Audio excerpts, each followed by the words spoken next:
नमस्कार, स्वागत है आप सभी का सी न्यूज भारत में और मैं हूं आपके साथ ज्योति श्रीवास्तव।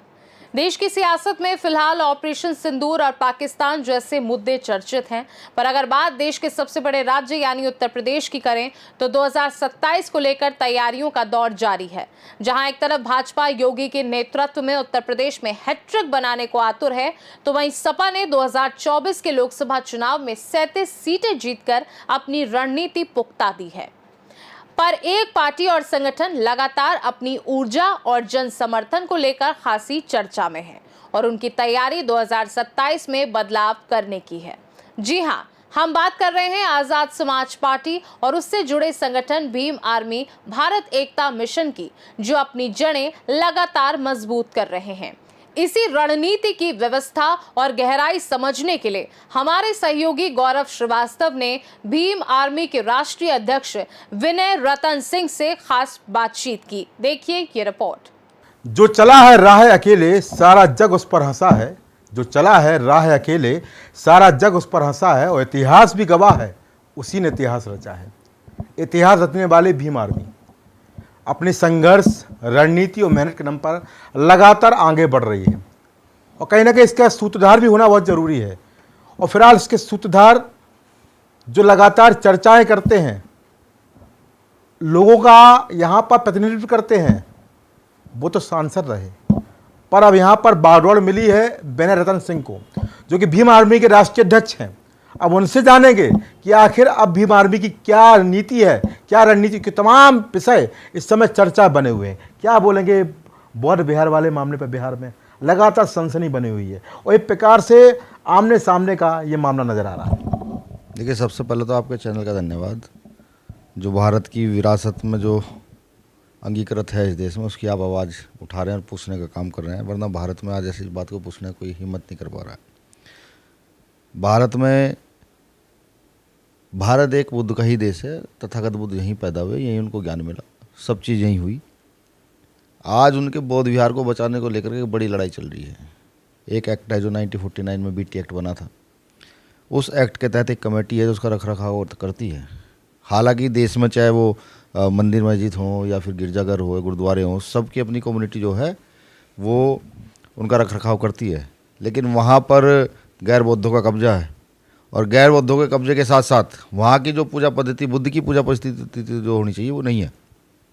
सबसे महत्वपूर्ण चीज़ ये है कि वहाँ पर जो बाहर से आने वाले पर्यटक हैं उन पर हमले किए जा रहे हैं बड़े पैमाने पर। सरकार मौन है, तो इसका सीधा सीधा मतलब ये है कि भाई यहाँ पर जो है ना बुद्ध के आंदोलन को दबाने का बड़ा प्रयास है सरकार का। ठीक, भीम आर्मी ने भी एक अपनी यात्रा शुरू की कि विरासत बचाओ, भारत बचाओ यात्रा। हाँ, खैर इस बार आडम्बर एक रचा भारतीय जनता पार्टी के लोगों ने, देश प्रेम दिखा करके एक युद्ध यहाँ पर हुआ। हालांकि वो युद्ध था या नहीं था ये समझ अब तक किसी का आया नहीं है। हमने भी अपनी यात्रा रद्द की है। तो ये सब कुछ यहाँ पर चल रहा है कि अगर भारत की विरासत बचाने के लिए ही देश में आंदोलन शुरू हो जा रहे हैं, तो आप सोचिए कि देश किस ओर जा रहा है। क्या देश व्यवस्थित है? ये बड़ा सवाल है। आंदोलन की बात आपने कही है, आपको लगता है कि जो आंदोलन पहले होते थे विपक्ष के द्वारा, वो आंदोलन बड़ी पार्टियां करने से पीछे हट रही हैं। तमाम बड़े नाम हैं, बड़ी पार्टियां हैं, ऐसी पार्टियां हैं जिनका उद्भव ही आंदोलन से हुआ, उसके बावजूद भी अब आंदोलन की जो गति है उस पर आना ही नहीं चाहती, धरातल पर लड़ना ही नहीं चाहती है। भीम आर्मी लगातार इससे अलग संघर्ष कर रही है, सड़क पर है, लोगों को जोड़ रही है और समाज के लिए एक बेहतर संदेश भी देती नजर आ रही है। क्या देखिए, ये भारत की प्रकृति हमें समझनी होगी। जब यहाँ अंग्रेज आए तो हमने आंदोलन के माध्यम से ही अंग्रेज़ों को यहाँ से भगाया। उससे पहले जब मुगल आए हों, शक आए हों, हुण आए हों, सदैव इस देश में आंदोलन लगातार चलते रहे। जो भारत की मूल प्रकृति अगर उसी को छोड़ दिया जाए तो भारत कहाँ बचता है। आज आप देखिए, किसी बेटी का बलात्कार हो जाता है तो आंदोलन करने के लिए कौन आता है। आप देखिए, किसी गरीब के साथ गलत होता है तो कौन जो है खड़ा होकर के आवाज़ बुलंद करता है। महत्वपूर्ण चीज़ ये है कि भारतीय व्यवस्था अपनी प्रकृति खो रही है। यहाँ की राजनीति पूंजी पर आधारित हो रही है, यहाँ की राजनीति वंश पर आधारित हो रही है, और जब तक यहाँ के लोगों की समस्या पर बात नहीं होगी तब तक मुझे लगता है कि यहाँ की राजनीति निराधार है। भीम आर्मी वो जो पुरानी व्यवस्था थी भारत की कि अगर कोई गलत है तो उसके खिलाफ लोगों का खड़ा होना, उसको जीवित करने का काम कर रही है। लोगों में ये संदेश दे रही है कि देखिए, आंदोलन महत्वपूर्ण है। अगर आप आंदोलन नहीं करेंगे, अगर आप अपनी हक की आवाज़ नहीं उठाएंगे, तो आने वाले समय में इस देश में राजतंत्र से भी बुरे हालातों में देश पहुँच जाएगा। तो तो इसलिए भारत की जनता को ये बता देना कि आंदोलन हमारा एक प्रमुख केंद्र है अपनी बातों को मनवाने का और उठाने का। दूसरी ओर आज की राजनीति जो महंगी राजनीति हो चली है, भारतीय राजनीति एसी के कमरों से होकर नहीं चल सकती। भारतीय राजनीति, भारतीय लोग, भारतीय व्यवस्था वो सड़कों से शुरू होती है और सड़कों पर उसकी चर्चा होगी। यहाँ ऐसे मुख्यमंत्री प्रधानमंत्री भी रहे हैं जो जाकर के किसानों के लिए प्रधानमंत्री रहते हुए आंदोलन कर दिए हैं। यहाँ से मुख्यमंत्री रहे हैं जो निकले हैं सड़कों पर लड़ाई लड़ने के लिए। लेकिन आज मौजूदा समय में ना पक्ष इस बात को मानने को तैयार है ना विपक्ष। तो आपको पता है विपक्ष यहाँ पर आंदोलन करना नहीं चाहता, तो हम क्या मान के चलें कि भीम आम आर्मी है वो एक बड़े विकल्प रूप में यहाँ पर स्थापित हो रही है। लोग पसंद कर रहे हैं और चाह रहे हैं ये आगे बढ़े, आंदोलन करने वाली पार्टी बने, तवज्जो मिले। देखिए पहले आंदोलन समझिए, आंदोलन का मतलब है लाठी, आंदोलन का मतलब है जेल, आंदोलन का मतलब है कि आपकी व्यवस्था भंग होना, आपके सिर भी फूटेंगे, आप जेल भी जाएंगे, पुलिस भी पीटेगी, सारे काम होंगे, ठीक। और आज इस व्यवस्था को करना चाहता नहीं है। भीम आर्मी विपक्ष बनेगी नहीं, भीम आर्मी विपक्ष बन चुकी है। जहाँ भी इस देश में गरीब, शोषित, वंचित पर अत्याचार होता तो उसकी पहली कॉल भीम आर्मी के लोगों के पास जाती है। हाँ, जातीय व्यवस्था, धर्म की व्यवस्था देश में परखड़ है, मजबूत है, तो भीम आर्मी के लोगों को दिखाना नहीं चाहती। मैं तो आपका धन्यवाद करता हूँ कि आप कम से कम इन मुद्दों पर सवाल तो पूछ रहे हैं। इन मुद्दों पर सवाल कहाँ है? आप पूरा मीडिया देखिए, आंदोलन पर कहाँ सवाल है? क्या एसी के न्यूज़ रूम में बैठकर आंदोलन किया जा सकता है? नहीं किया जा सकते। वहाँ लोगों की समस्या का समाधान नहीं है। आज अगर किसान की बात होगी कौन कर रहा है? व्यापारी का बेटा बैठा हो मंत्री बन करके। मजदूर की बात होगी तो कौन कर रहा है? व्यापारी का बैठा बन करके। शिक्षा की बात होगी कौन कर रहा है? अब आप देखिए ना, बीसीसीआई के चेयरमैन किसको बना दिया? अब आप सोचिए, जिस पर बॉल पकड़ने ना आती हो, जिसको बॉल का वेट ना पता हो, जिसको बल्ले का से खेलना ना आता, उसको चेयरमैन बना देते हैं आप। तो ये देश है हमारा, इसको बदलना है। इस देश के युवाओं की जिम्मेदारी, इसको बदलना है। शहीद आजम भगत सिंह ने ये काम किया, अशफाक उल्लाह खां साहब ने काम किया, चंद्रशेखर आज़ाद ने काम किया। हम भी इसी काम को आगे की ओर बढ़ा रहे हैं। जातीय आरक्षण की बात चल रही है और इस समय जातियों की बात बहुत हो रही है।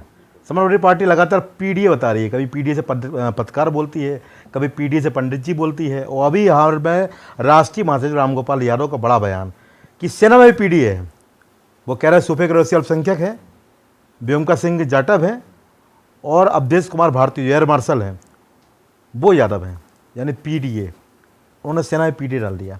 क्या मानते हैं इस तरह की राजनीति जरूरत है? सेना को बख्श देना चाहिए जो देश की सुरक्षा के लिए? मुझे लगता है कि ये पक्ष विपक्ष दोनों का बयान है। हाँ, अगर आप एक देश के रक्षक, जो रक्षा करती है सेना, उसको भी जाति में विभाजित कर देते हैं तो देश बचता नहीं है।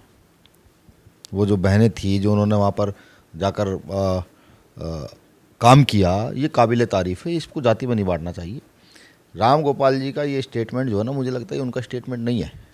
हाँ, ये जो यहाँ पर एक स्टेटमेंट और आया है, हाँ, जो बहन है कुरैशी है हमारी, तो एक भारतीय जनता पार्टी के नेता ने ये कहा है कि भाई ये वो उन्हीं की, मोदी जी ने उन्हीं की बहन से ही उनका सर्वनाश कराया है। कितने शर्म की बात है। हमारे घर में जन्मी बच्ची, हमारी बड़ी या छोटी बहन, हम उसको दूसरों की बहन बता दे रहे हैं, कितने शर्म की बात है। इस देश के अंदर ऐसे लोगों पर राजद्रोह लगना चाहिए जो भारतीय सुरक्षा या भारत के लिए लड़ने वाले लोगों को भी जाति और धर्म में बांटना चाहते हैं। ऐसे लोगों के इस देश में कोई काम होना नहीं चाहिए। एक हमारे हाईकोर्ट का मामला है, प्रतिमा मामला है, उस पर क्या कहेंगे?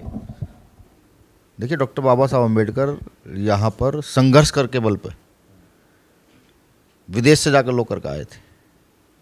क्या आपको नहीं लगता कि हाई कोर्ट के अंदर, सुप्रीम कोर्ट के अंदर किसी की प्रतिमा की आवश्यकता है तो सबसे पहले डॉक्टर अम्बेडकर की प्रतिमा की आवश्यकता है, जिनकी प्रतिमा संघर्ष दिखाती है, पूरा पूरा जीवन संघर्ष का दिखाती है। और अगर कुछ लोग उनका विरोध कर रहे हैं तो मैं ये नहीं जान पा रहा हूँ वो विरोध कर क्यों रहे हैं, किस कारण से विरोध कर रहे हैं। क्या मनु स्मृति या मनु की व्यवस्था को पुनः स्थापित करना चाहते हैं? जिस देश में लोकतंत्र है, जहाँ गरीब अमीर छोटे बड़े सब रहते हैं, सभी जाति के लोग रहते हैं, वहाँ डॉक्टर बाबा साहब अम्बेडकर के बिना लोकतांत्रिक व्यवस्था को सोचा नहीं जा सकता। पूरी करने की तो बात अलग है, तो ये गलत है। वहाँ पर जो है प्रतिमा स्थापित होगी। हमारी टीम लगातार निगाह बनाए हुए है, लेकिन क्योंकि हम कोर्ट का सम्मान करते हैं, हम लगातार ये चाहते हैं कि कोर्ट के लोग ही बैठ करके इस पर उचित निर्णय लें। भीम आर्मी बसपा का विकल्प? सीधा बात। भीम आर्मी गरीबों के लिए विकल्प है, जिनकी कोई नहीं सुनता, उनके लिए एक आशा है, उम्मीद है, किरण है। ना बसपा, समाजवादी, कांग्रेस, भारतीय जनता पार्टी, इसका कोई विकल्प नहीं है। हम इनका विकल्प बने क्यों? हम गरीब किसानों के बच्चे, हम छोटे परिवारों से आने वाले लोग, हाँ पढ़े लिखे बेरोजगार लोग हैं, ठीक है। जब ये भारत की व्यवस्था समझ में आई कि यहाँ अगर व्यवस्था को समझना है और बचाना है तो लड़ना होगा, क्योंकि जब हम पिछला इतिहास उठाकर देखते हैं, आज़ादी में लड़ने वाला खुदीराम बोस कितनी उम्र का था, 17-18 साल का, शहीद आजम भगत सिंह 23 साल के। तो जब उस व्यवस्था को देखते तो हम तो अपने आप को लेट समझते हैं कि हम आए इस आंदोलन में, लेट आए।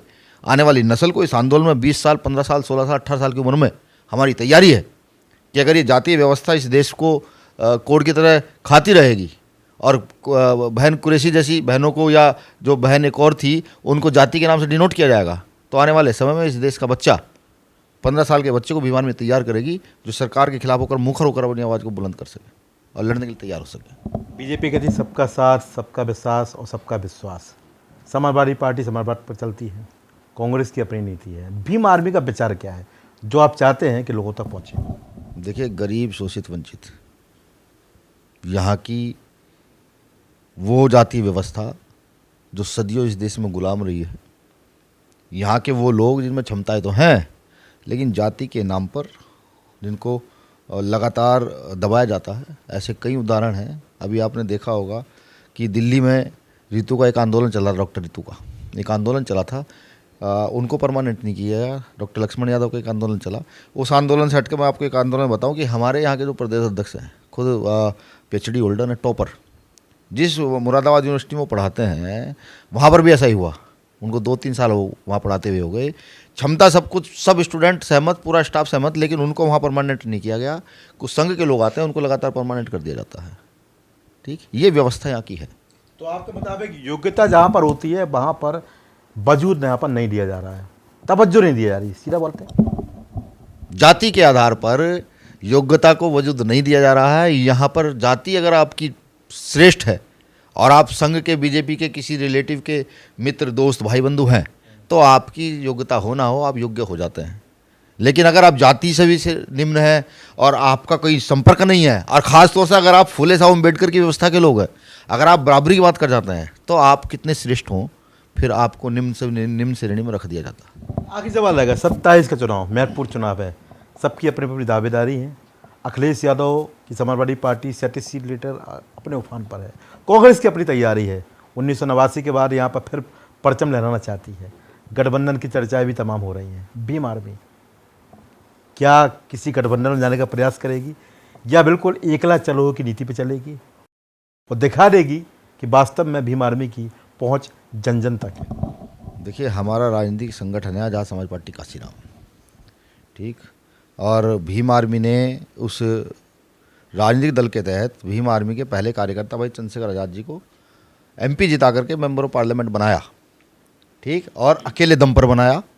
सब राजनीतियाँ विरोध में उतरी, यहाँ तक कि चाहे माननीय अखिलेश यादव जी हों या योगी आदित्यनाथ, मतलब जितने बड़े लीडरान देश के हैं, विपक्ष के, पक्ष के, सब लोग उनके खिलाफ उतरे थे, लेकिन फिर भी बनाया। तो इसका सीधा सीधा सिर्फ एक ही मतलब है कि नेक नियत और मंजिल आसान। अगर आप जनता के लिए काम करते हैं तो ये तय है कि आप अगर अकेले भी चलेंगे तो आपको कोई हराने वाला नहीं है। हालांकि हमारे यहाँ लोकतांत्रिक व्यवस्था है, मैं कुछ भी तय नहीं करता, भाई साहब भी तय नहीं करते, एक कमेटी है वो तय करती है कि क्या करना है। आने वाला समय देश की परिस्थिति को देखते हुए देश हित में जो फैसला होगा, क्योंकि आज भारतीय जनता पार्टी को सत्ता से आउट करना बहुत ज़रूरी है कि उस पार्टी के अंदर सिर्फ और सिर्फ जाति व्यवस्थित लोग ही जो हैं वो रह गए हैं। आज पूरे देश में देखिए, एक विशेष जाति के लोग लगातार कभी किसी पर हमला बोल दे रहे हैं, कभी किसी के साथ गलत कर दे रहे हैं, हर जाति के व्यक्ति के साथ हो रहा। तो उनको हटाने के लिए जो भी हर संभव हो वो किया जाएगा। शुक्रिया। तो ये थे हमारे साथ भीम आर्मी के राष्ट्रीय अध्यक्ष विनय सिंह का कहना है कि संघर्ष कर रहा है, मेहनत कर रहा है और नीति के साथ आगे बढ़ रहे हैं। जिस तरह की व्यवस्था फिलहाल देश में चल रही है, देश के लिए बहुत घातक है और बीजेपी को सत्ता की कुर्सी हटाना हमारी प्राथमिकता है। अब यहाँ पर आगे जाके क्या होगा वो फिलहाल भविष्य की गर्भ में निहित है, पर एक ही बार बोलूँगा, हम तो चले थे राह के लिए, लोग जुड़ते गए और कारवा बढ़ता गया। क्या पसंद दीपक के साथ गौरव श्रीवास्तव, न्यूज़ भारत, लखनऊ।